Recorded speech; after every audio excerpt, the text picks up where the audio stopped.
You are listening to the Fireside Chat podcast with John Hall, brought to you by Beef and Lamb SA. So today around the fire, we're welcoming someone who's changing the way South Africans think about food. He's an award-winning cook and baker, a creator who proves that recipes don't need any fancy titles, and he just uses passion. And something else that stands out is his kitchen courage. So you've seen him online. His down-to-earth approach is his way of cooking. And what we love about him is that he represents exactly what our industry needs. He uses real people, real food, and real ingredients. So grab your coffee, sit back, and help me to introduce a South African legend creator, if I could call it that. Malum Foodie, welcome. Oh wow, such an introduction. I tell you what. I never expected it, but thank you so much, guys. It's so humbling indeed. David, I can call you David. You can call me David, but preferably I would love to be called Malum Foodie. Okay. But because of you're struggling with the Malum, you can make it Uncle Foodie. Okay. Just for the ease of it. So one thing that stands out about you is that you proudly self-taught. Mm-hmm. There's a lot of passion involved in your day-to-day learning.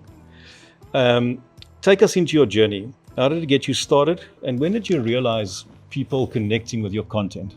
You know, my journey is quite long, but I'll make a short version of it. Okay. So it all started when I was in high school because I wanted to do home economics. Okay. I don't know what they call it now, but back then they used to call it home economics.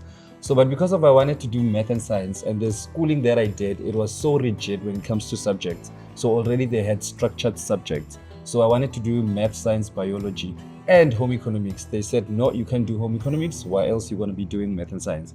So moving on, I was like, you know what, I'll do everything when I get to varsity. So when I got to the varsity stage, I couldn't do it because I couldn't afford to go to varsity because my family had issues when it comes to finances. So I was like, you know what, I'll enroll myself somewhere else.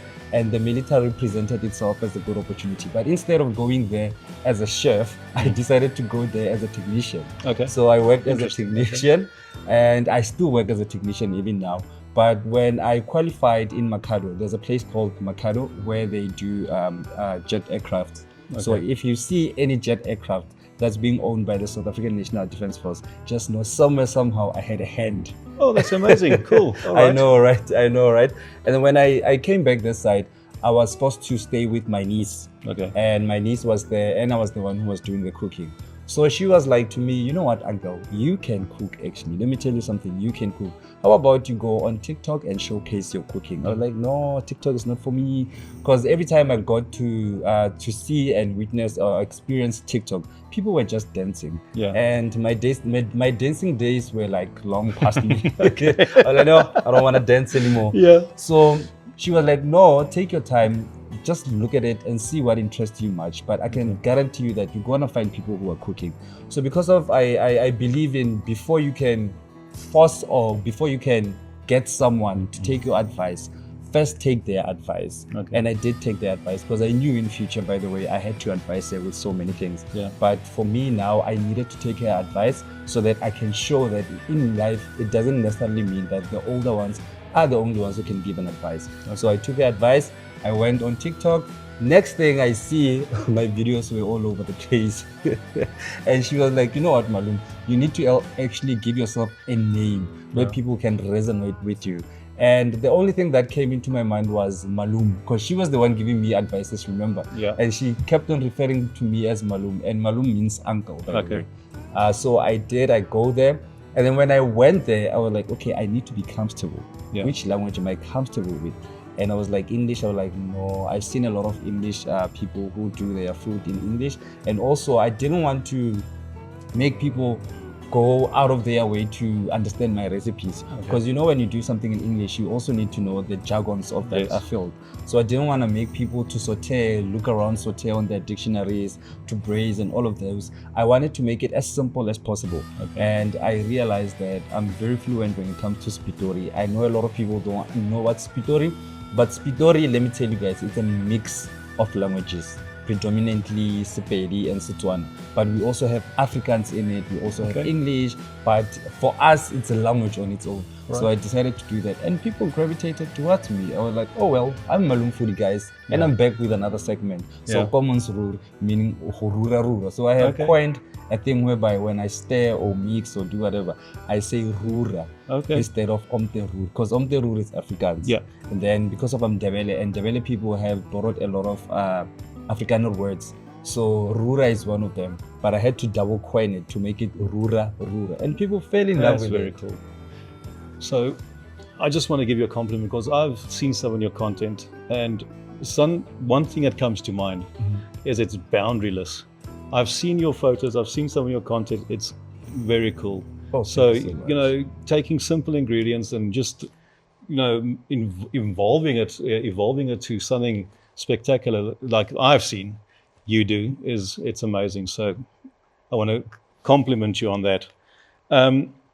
When it comes to meat, beef and lamb especially, in your people that you talk to, what do they love? What do they ask for? And what do they struggle with when they work with lamb or beef or something like that? To be quite frank with you, I've realized that us as South Africans, we don't stick to one thing for a long period. So we are very seasonal when it comes to stuff. I don't know if it happens all around the world, but one thing I can tell you, because of now we are in the festive season, our most focus is on roast and also braai stuff. Yeah. And then it gets to a point whereby we are on March holidays. Okay. People are focused on something else, and then when it's winter, they are focused on afal. So one thing I can tell you is that my people love to explore, but they are limited when it comes to exploring.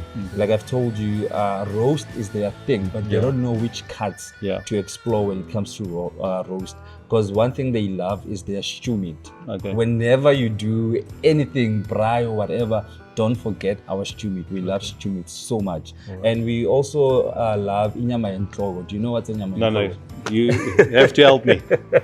It's the cow's head or the sheep's head.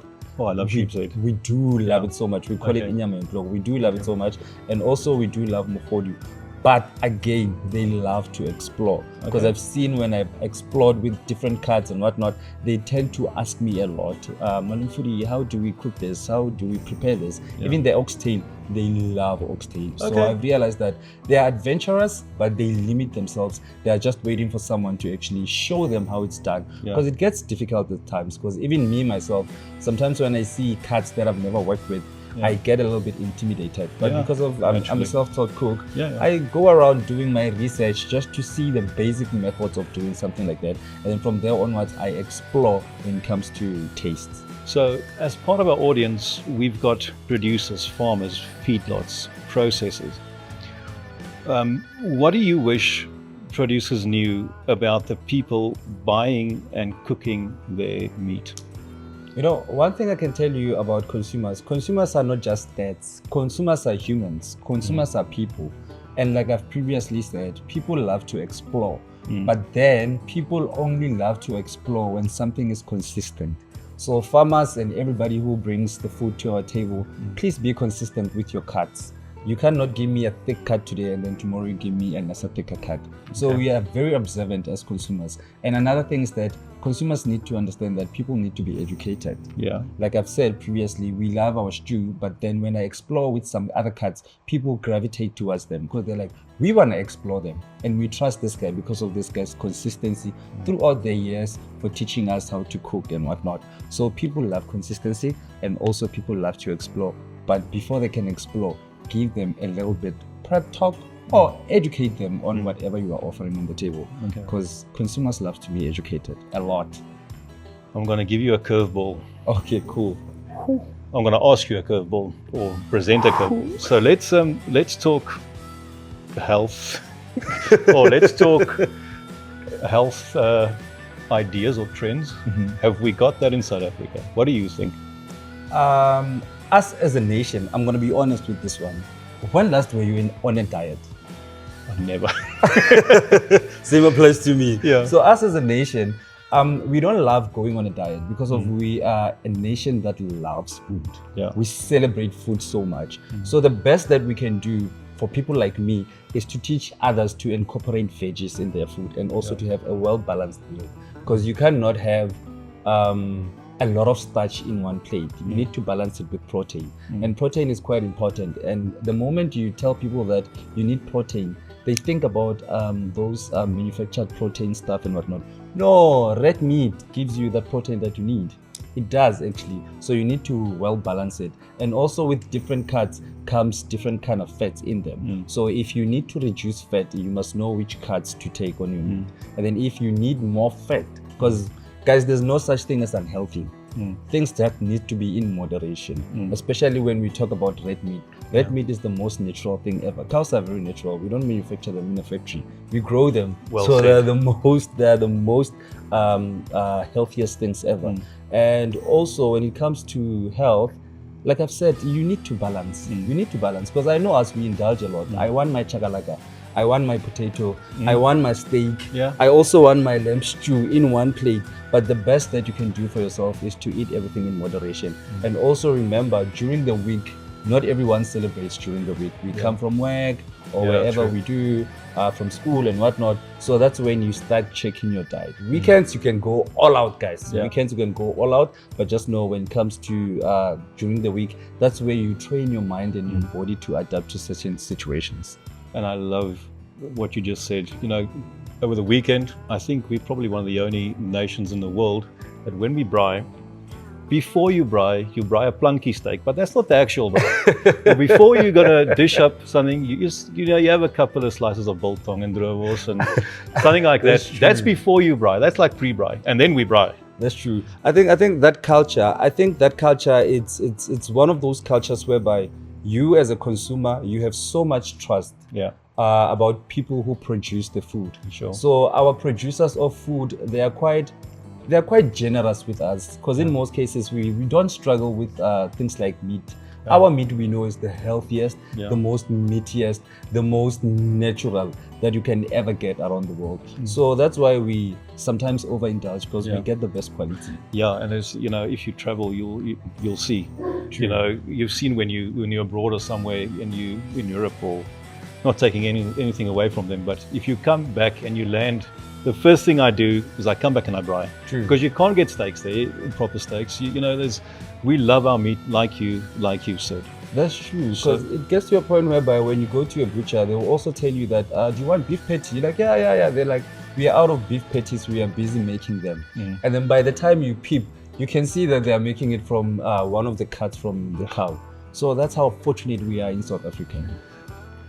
So you are my first guest on this series.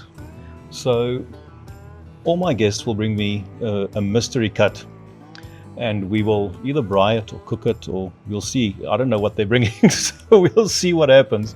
So I want to invite you into the kitchen, and let's see what you've surprised me with. You know what they say?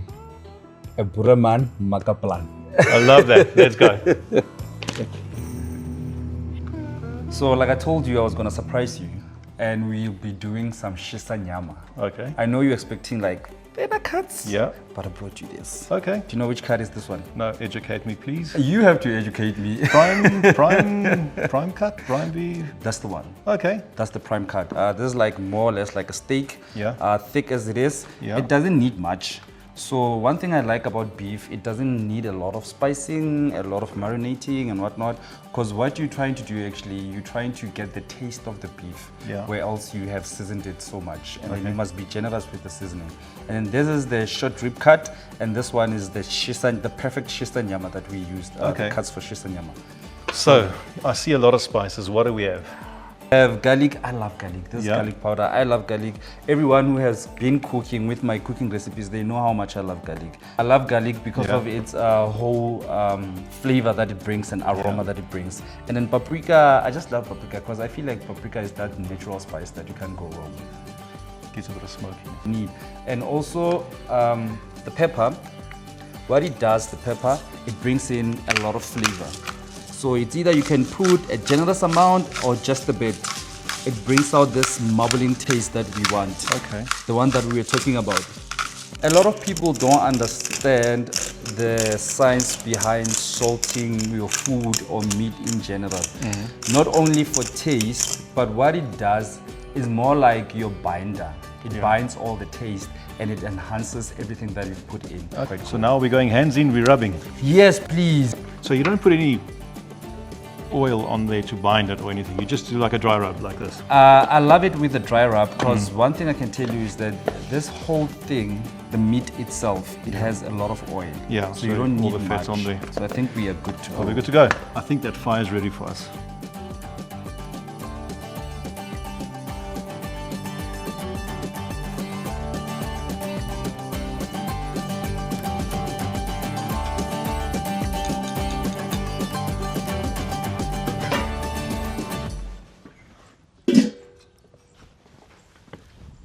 You know, it's a family braai when you see the dogs are also looking and they're well behaved. Ready to go.